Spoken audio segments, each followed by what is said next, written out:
Assalamualaikum warahmatullahi wabarakatuh. Saya Olivia Sana Maharani dari PLS kelas A 2015. Saya manajemen konflik. Sebelumnya kalian udah pada ambil, coba kasih tanggal kalian di chat aja ya.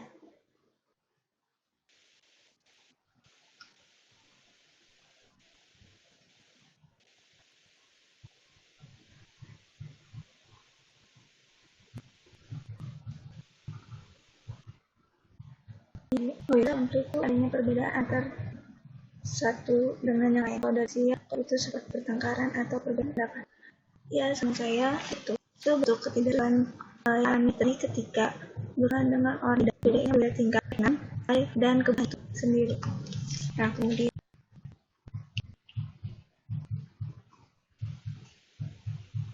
apa dalam ini mengapa pengusaha itu gagal? Kalian tahu kenapa pengusaha itu gagal? Coba saya minta pendapat kalian. Kayak tadi aja di chat aja ya. Dari Loren dan Khairunisa.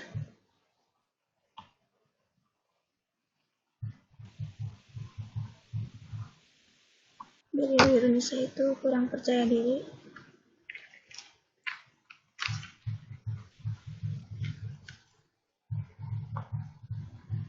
Ayo dari Loren.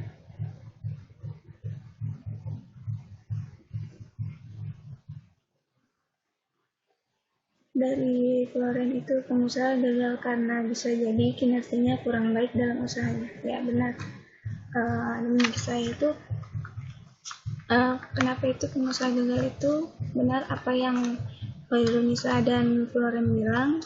Nah, ini saya mau nambahin, pengusaha itu banyak yang gagal karena dia tuh sebelumnya udah mengalami konflik sama rekan kerjanya. Misalnya mereka tuh udah kenal, tetapi mereka punya masalah pribadi itu sendiri. Nah, akhirnya itu berujung pada konflik dalam bisnis mereka. Makanya itu bisnisnya jadi gagal dan gak berjalan lancar. Kemudian fakta konflik itu apa saja ya? Nah, ini konflik itu dia dapat terjadi di rumah. Nah, terus abis itu bisa di pekerjaan maupun orang yang dikenal. Terus konflik itu dapat terjadi di mana saja dan kapan saja. Kemudian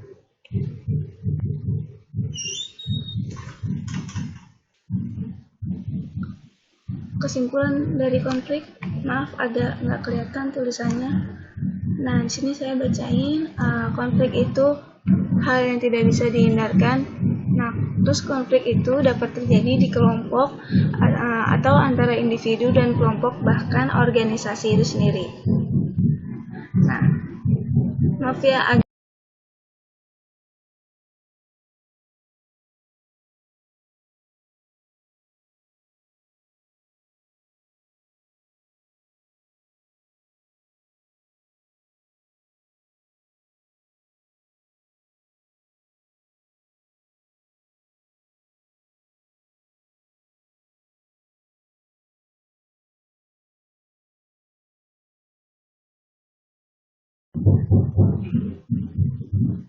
Nah, kemudian selanjutnya dalam kajian perspektif konflik muncul pada situasi yang pertama itu orang yang saling terkait. Yang kedua, orang menangkap bahwa ada sasaran yang berbeda atau cara capaian sasarannya yang berbeda. Terus yang ketiga, orang menganggap pihak lain akan mengganggu atau merintangi mereka mencapai sumber atau imbalan yang tersedia tidak banyak.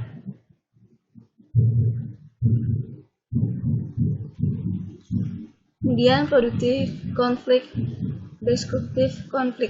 Itu konflik produktif dan konflik destruktif.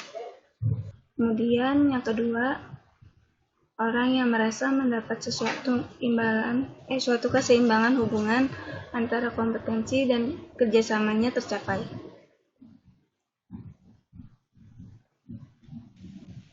Kemudian yang kedua, ini dari konflik deskriptif.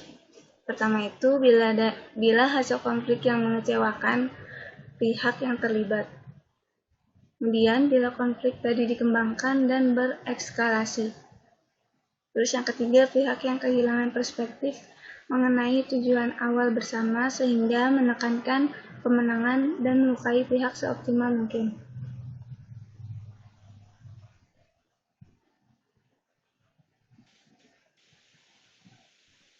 Nah, ini ada konflik pribadi versus konflik umum. Konflik pribadi itu konflik yang tidak mewakili organisasi. Konflik umum, konflik yang dihadapi oleh seseorang atau kelompok dengan kelompok yang lainnya.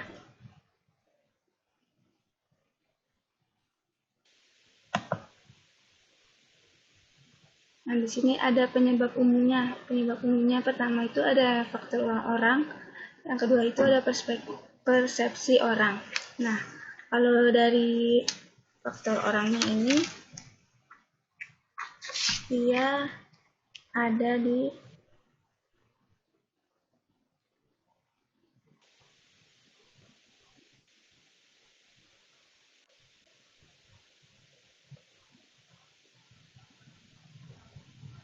Nah, kalau dari faktor orang ini bisa disebabkan oleh orang yang saling terkait. Yang pertama itu pelanggaran kesepakatan, yang kedua itu tabrakan peran, yang ketiga itu perbedaan status, yang keempat kemampuan berkomunikasi, yang kelima komunikasi yang tersumbat. Nah, terus kemudian yang dari persepsi orang. Kalau dari persepsi orang ini, persepsi tentang sumber yang terbatas sering menimbulkan persaingan yang tidak sehat, terus sikap menang sendiri tanpa mau memikirkan orang lain. Nah, di sini ada 5 penyelewengan fungsi oleh tim. Yang pertama itu tidak adanya rasa percaya diri. Nah, rasa percaya itu anggota tim tahu rekan tim mereka akan memanfaatkan mereka. Maksudnya itu misalkan dia nggak mampu dalam bekerja, terus dia orangnya juga nggak mudah bergaul. Kemudian yang kedua, ketakutan pada konflik. Itu kecenderungan umumnya orang menghindari konflik terbuka supaya nggak ada yang sakit hati. Kemudian yang ketiga, tidak adanya komitmen. Kadang tim itu tuh nggak punya komitmen, itu dia datangnya kadang dari tim itu sendiri. Jadi bukan dari orang lain, jarang gitu. Tapi sering itu dari tim dia sendiri. Yang keempat, penghindaran tanggung jawab. Nah, anggota tim hubungannya cukup ragu-ragu untuk meminta pertanggungjawaban karena dia tuh nggak mau ngerusak hubungan pertemanan. Faktanya itu orang yang tidak memiliki harapan, hal ini justru akan merusak hubungan pertemanan. Yang kelima, ketidakpedulian terhadap hasil. Nah, maksudnya ini kecenderungan umumnya anggota tim lebih peduli pada kepentingan pribadinya daripada kepentingan tim. Jadi yang lebih prioritasin itu dia kepentingan pribadinya sendiri daripada kepentingan tim.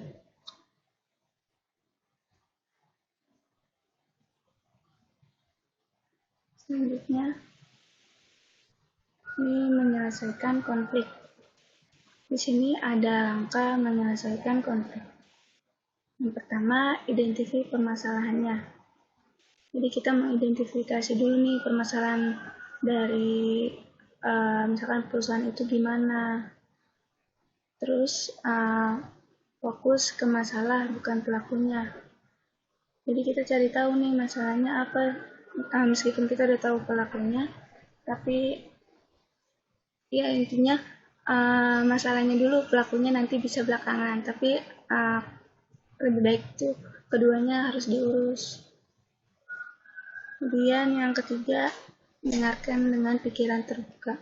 Jadi kalau kayak gini nggak boleh apa kayak apa sih namanya, pokoknya pikirannya harus terbuka, jadi biar biar nggak ada yang emosi buat nyelesain masalah ini. Yang keempat, perlakukan perasaan orang dengan hormat. Nah, iya, ini sangat penting karena kalau kalau kalian nggak perlakukan perasaan orang dengan hormat, itu kalau kalian salah bicara itu dapat menyinggung perasaannya. Kemudian bertanggung jawab atas apa yang telah diperbuat. Misalkan misalkan ada yang salah, misalkan dia salah, dia harus tanggung jawab. Dia nggak boleh lepas dari tanggung jawab dari masalah itu sendiri. Kemudian yang keenam, bertanya kepada diri sendiri. Jadi dia harus tanya kepada diri sendiri, gue benar gak ya, atau gue salah terus gue harus ngakuin. Jangan cuman dipendem terus bohong sama orang-orang, itu nggak baik. Terus yang ketujuh, minta waktu sebentar untuk menyelesaikan masalah. Nah, ini penting untuk menyelesaikan masalah. Misalkan kayak bicara face to face, terus ngomong solusinya kayak gimana nih buat nyelesain masalah ini. Terus yang ke-8, saling berjanji untuk bertemu kembali setelah keadaan terkendali. Maksudnya dia kayak udah memaafkan orang yang salah itu, terus jangan diungkit-ungkit lagi atas keburukan yang dia pernah perbuat. Nah, ini don't do this on resolution conflict. Itu pokoknya jangan lakukan ini dalam resolusi konflik. Nah, misalkan contohnya itu pertama, kalian misalkan saling mengejek nama. Nah, itu kan kadang kalau kalian kayak ngejek nama atau kayak ngata-ngatain kekurangannya dia, kan kayaknya gimana gitu. Itu bisa menimbulkan konflik juga. Nah, yang kedua itu menyalahkan tindakan atau perkataan orang lain. Terus yang ketiga, mengancam. Kalau misalkan kita ngancam orang, itu juga bisa menimbulkan konflik. Dia kan misalkan kayak sakit hati terus jadi dendam, maka itu bisa jadi konflik juga. Terus menyela itu kayak istilahnya kayak ngata-ngatain orang gitu tentang keburukannya, terus kayak ngumbar kejelekannya gitu deh di orang-orang, di pokoknya di lingkungannya. Terus merengek, kemudian berteriak, karena kalau misalkan berteriak juga kan kita ngerasa kayak terganggu juga kan, maksudnya ini dia kenapa sih teriak-teriak gitu, kenapa nggak bisa pakai kayak suara pelan aja gitu, kan orang juga risih. Kemudian memukul. Nah, memukul apa lagi, itu dia bisa yang dipukul itu bisa dendam mungkin sama orang yang mukul dia. Nah, kemudian melempar barang. Terus yang ke-9, menyulut kemarahan atau tindak kekerasan. Ini kalian pasti tahu kalau udah tindak kekerasan pasti gimana. Terus yang ke-10, menjebak.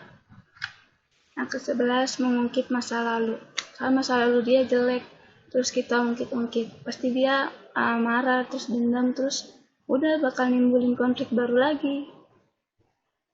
Terus yang ke-12, gunny shaking atau dia mengumpulkan semua kesalahan misalkan di masa lalu, terus kemudian dia tuh kayak ngeluarinnya secara bersamaan. Nah, gitu.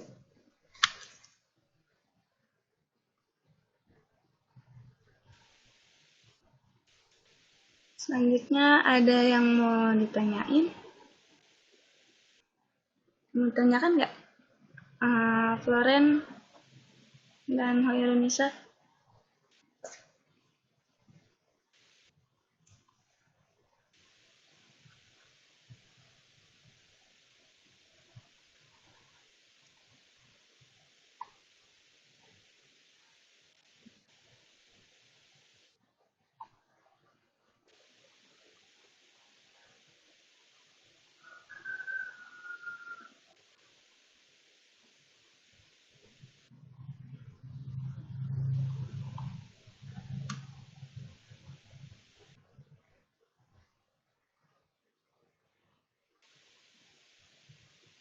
Ini dari Hoirunisa. Bagaimana jika dalam suatu tim tidak ada komitmen? Ya kalau misalkan dalam tim itu nggak ada komitmen, ya pokoknya di tim itu udah nggak ada tujuan buat kedepannya gimana, buat kayak ngejalanin tugas itu gimana. Kalau nggak ada komitmen, kayak nggak ada arah sama tujuannya. Jadi ya gitu deh, nggak kayak kayak hambar aja. Dan pokoknya di tim itu emang harus wajib ada komitmen, jadi biar ada arahnya kita mau ke mana gitu. Kemudian jelas gak kalau Indonesia?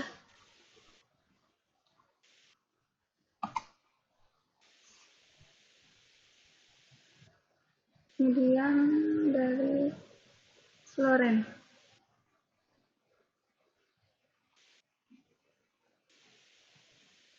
kalau misalkan ini tanda-tanda tim yang tidak ada rasa percaya diri itu, misalkan tim itu nggak ada rasa percaya diri ya.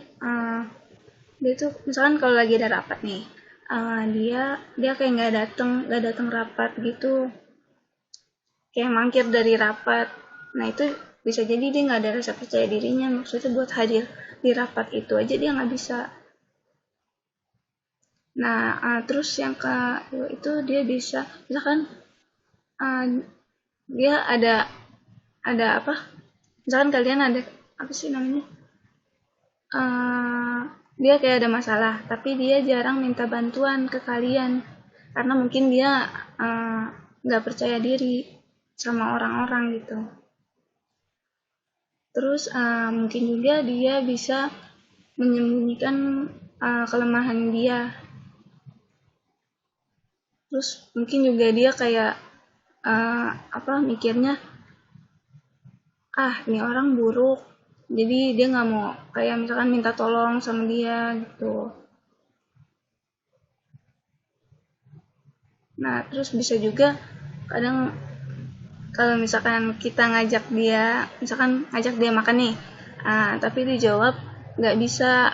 Nah dia tuh kayak apa namanya, nyari-nyari alasan buat misalkan ngabisin waktu sama orang lain karena dia nggak pede sama kita orang yang ngajak dia makan gitu. Gimana Floren, udah jelas?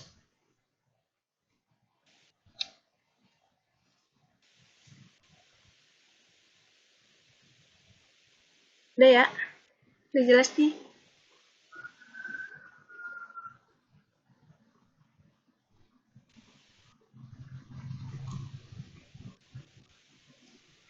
Ya udah. Nggak ada yang nanya lagi? Cukup?